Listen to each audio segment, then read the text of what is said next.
สวัส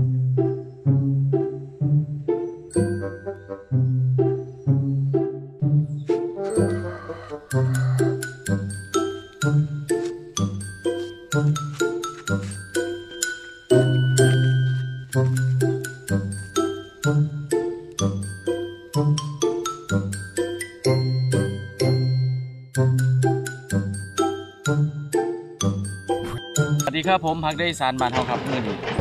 จะพาทุกคนนะครับผมมากินเนื้อย่างครับผมเนื้อย่างนี่ออสเตรเลียนะครับนี่ครับผมเนื้อย่างจากออสเตรเลียบีฟนะครับผมนี่ครับสันแหลมงัวครับผมนี่แหละครับผมเห็นบ่ครับผมสันแหลมงัวนะครับมื้อนี้เอาสิมาทำการย่างครับผมทำการย่างจุด้วยซอสแซ่บๆพี่น้องครับผมมาเริ่มกันเลยครับผม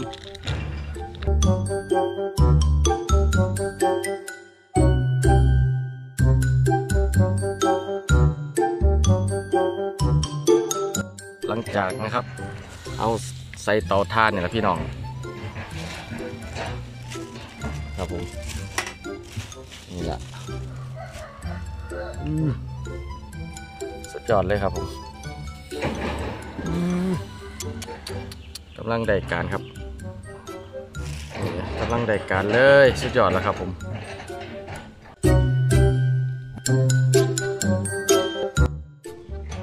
อ้าวครับผมหลังจากที่เฮาได้ย่างเรียบร้อยแล้วครับเพื่อนๆทุกคนครับแล้วที่นี่เฮากะสิมาจัดการแล้วครับผมเนี่ยนี่พี่น้องนี่ครับผมสุดยอดเลยเบิ้งกันนะ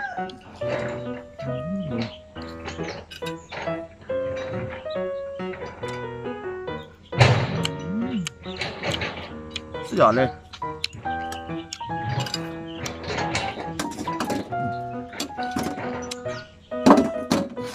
จานครับผมใส่จานลงใส่ยังครับผมใส่ซอสซีอิ๊วนี่เขาเอิ้นซีอิ๊วขาวจบเลยแซ่บผัดกับห้อง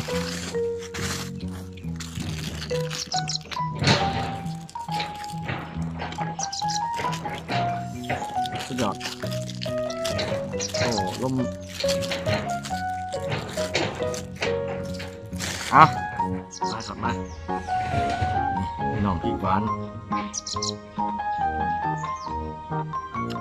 ขาดบ่ได้พริกหวานเอามาจัดโหลดครับ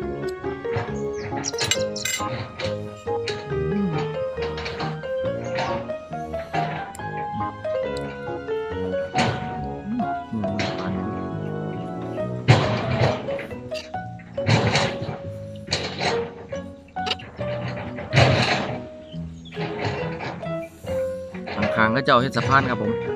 อีกกระทึกคึกคมเนี่ยทุกคนนะ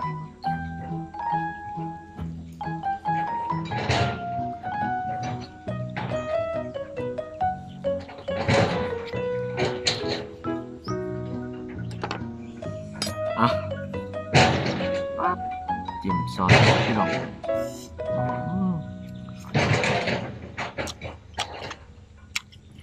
เหนื่อยนุ่มพี่น้อง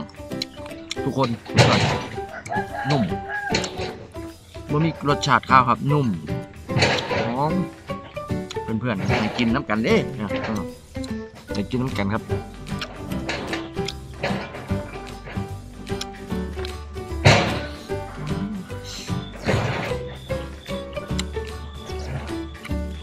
พริกหวานใส่จังเลย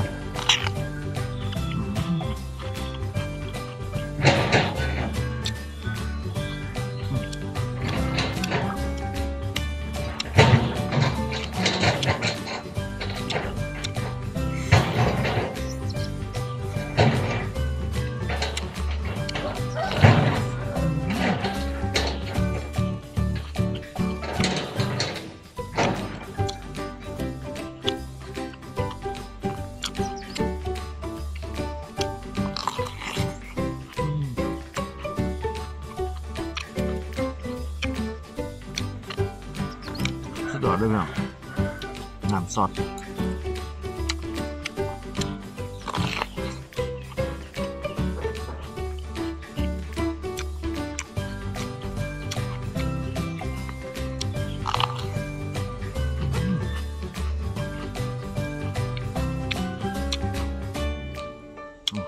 มันเนี่ยติดมันแน่ครับผม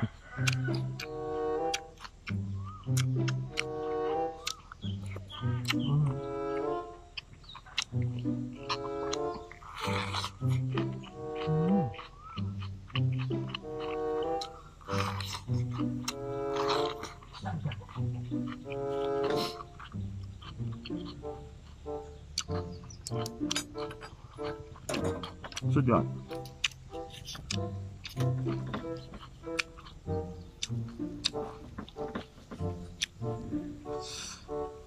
เนี่ยพวกนี้ผมว่าบ่ต้องใส่ปรุงแต่งยังให้มากมายครับหยดซอสซีอิ๊วขาวเข้าไปนี่เว้ยรสชาติก็โอเคแล้วครับผมได้รสชาติของเนื้อหอมบ่ต้องใส่ยังมากมายนุ่มดี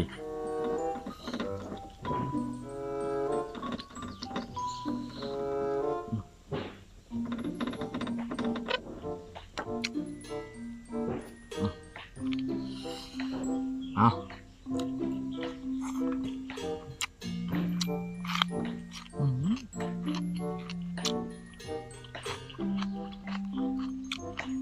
ขอดีได้พริกหวานครับ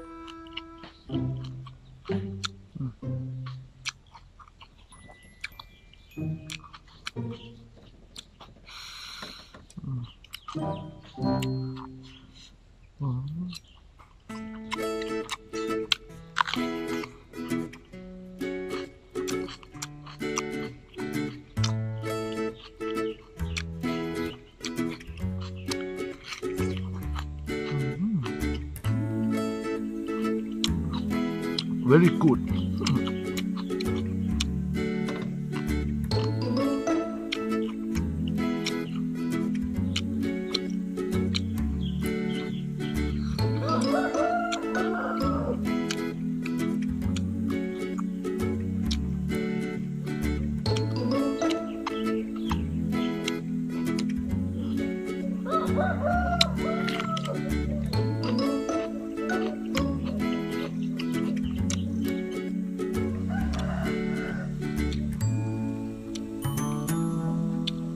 นุ่มมาก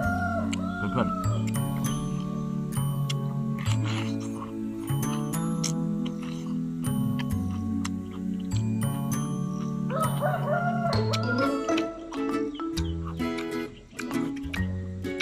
กินซอสซีอิ๊ว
นอกสุดยอด